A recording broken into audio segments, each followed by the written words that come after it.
If you're a student, writer, coder, or you're just curious about using AI, you might have wondered, what LLM should I use in 2025? And in this video, I'm going to be showing you my recommendations after writing over 35,000 prompts for using coding, writing, planning, and research. So the first thing that you should consider is that if you haven't tried any LLM before, you should just close down this video and go right to chatgpt.com. And I have some example prompts for you to try. Uh, Pick a problem that kept you up at night, something that you struggle with at work or at school, or just ask it to teach you something that you want to learn more about. So, like, you shouldn't really be watching this video if you have never tried any LLM. Just go to ChatGPT. It's free. It's great. But if you're considering what model to use and you've explored and maybe done a few prompts, then here are the ability rankings of the different models. So I'm going to be going through the GPT-4o, the normal model, and GPT-4 4.5, the research preview model, and the O1, O3 Mini High, Gemini 2.0, and Claude 3.7. So generally, the GPT-4o is a standard one that you get for a limited time when you join when you just go onto the GPT site, and it's the most standard and a great all-round model that I recommend for most people. So it has some good coding, it's great at writing, and it has a fair balance of different features. Uh, but if you're interested in more writing style, let's say you're a writer, you write content online, you're writing your thesis, then I definitely recommend GPT 4.5. So it's all right at coding, but it's the best at natural sounding language, maybe paired with Claude 3.7. Uh, different The different features are the other features are pretty spread out, and but it's best at natural sounding language. It's a diffusion model, so which means that it isn't very great at step-by-step thinking. It's pretty weak for logical reasoning, uh, but very good for writing. The O1 is really great at step-by-step reasoning. So what it does, it thinks before it gives you the answer. So you give it the prompt, and it does a little thinking before it types out the actual answer, which makes it very good at tasks which require step-by-step reasoning. So for coding, obviously this is very great. For the logical reasoning, O1 is probably tied with the O3 Mini High, and so the logical reasoning is very good here, um, and uh, nothing else that's outstanding about it. If you're doing coding, then the O3 Mini High is the model that you should be using. It also uses step-by-step reasoning, and it is 5 times faster than the O1.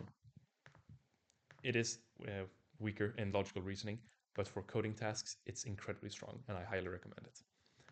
The Gemini 2.0 is Google's model and can be found on Gemini.com, and it's a pretty normal thinking model, and it's alright at coding, writing, but the thing where it really stands out is its multimodality, which means that it can take both images, videos, and what's called audio files as input, and it's also very strong. It's the best when you have long context handling. So what that means is if you have a large document, if you want to paste an entire book, Gemini is the best way to do it.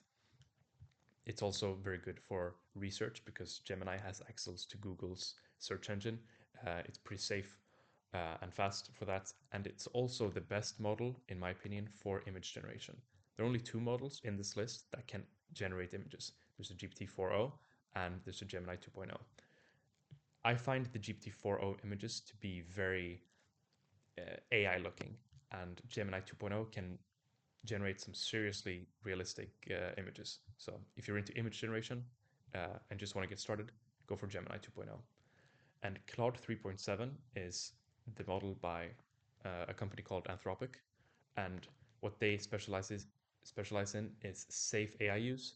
That's very smart for natural sounding writing. So writing that sounds like it's written by a human. It's very good for writing posts, uh, the- writing your thesis, writing academically, that sort of thing. The other thing that it's really good for is coding or logical reasoning. Sorry. So if you have tasks that require multi-step reasoning, then Claude 3.7 is a very good bet. It also has a little different writing style compared to the other models, which I find to like most of the time. So it's also has really strong long context handling. You can paste in a lot of text as in the prompt, and it's also really, really good for research. And so if I would summarize this down to 5 points, if you're a coder, buy GPT Pro or whatever it's called and get the O3 Mini High. It's incredible for coding. If you're writing, like thesis, social media posts, uh, just any kind of text that requires great language, then use GPT 4.5 or Claude 3.7. You can try Claude 3.7 for free if you just Google Claude.com, and GPT 4.5 is paid. If you're just curious about AI and want to get into it and you've tried a bunch of different models, then I highly recommend just go for GPT 4.0. It's the most standard, great model for a wide variety of tasks. It can generate images. It can do deep research. You can search with it.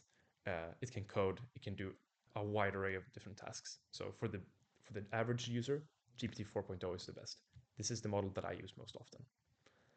And if you have multimodal tasks and research, so if you're looking at finding information online and you're using AI to do it, I definitely recommend Gemini 2.0, as it has the Google engine and it also has a deep research feature.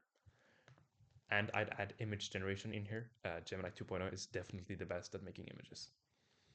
And if you have deep logic solving, deep logic and problem solving, definitely go for Claude 3.7 or the O1 model.